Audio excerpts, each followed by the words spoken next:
You're listening to Improv-ing Business, where personal and business finance take a front row seat. I'm Brandon, Hello, it's Rick.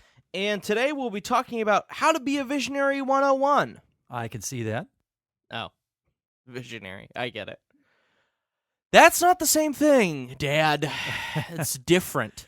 Because we were talking last week about how to be a visionary, talking a little about Walt Disney, like we done before, as one of the king of the Magic Kingdom, the man himself, the visionary.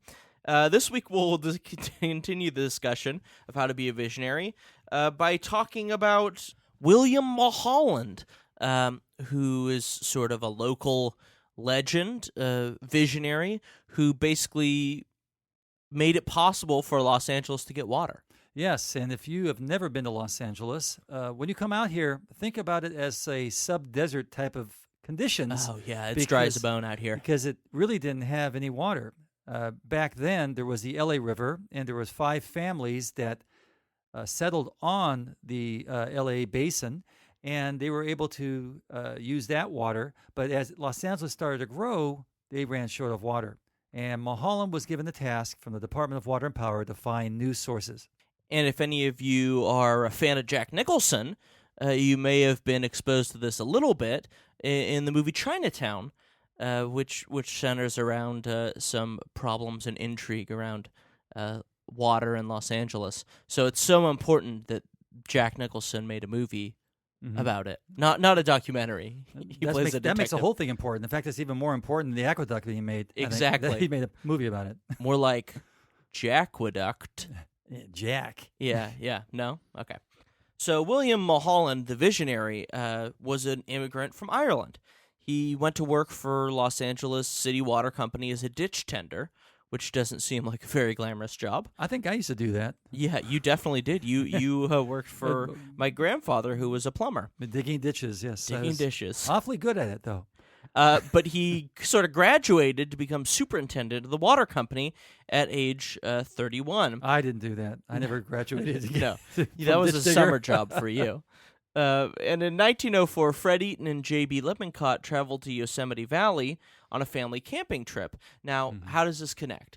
Mulholland, as superintendent of the water company, had to find new water sources because Los Angeles is dry as a bone, and people started moving here and wanted to outrageously swimming pools. No, that too. I was just going to say outrageously want to drink water and survive, but yeah, definitely swimming pools is a big issue here.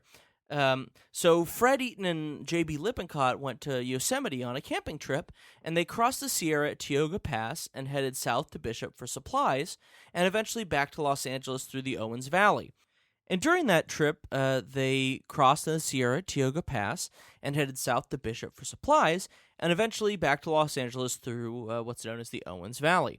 And during that trip, Eaton began making plans that would bring water to Los Angeles, which was growing at a crazy rate, and actually would launch a conflict with the people of the Owens Valley. Which I'm sure Mulholland does not have any followers or lovers in Owens Valley today, historically, taking basically all their water. Yeah. I mean, Eaton convinced Mulholland that the Owens River would provide Los Angeles with enough water, but there were people living in the Owens Valley who didn't really appreciate that.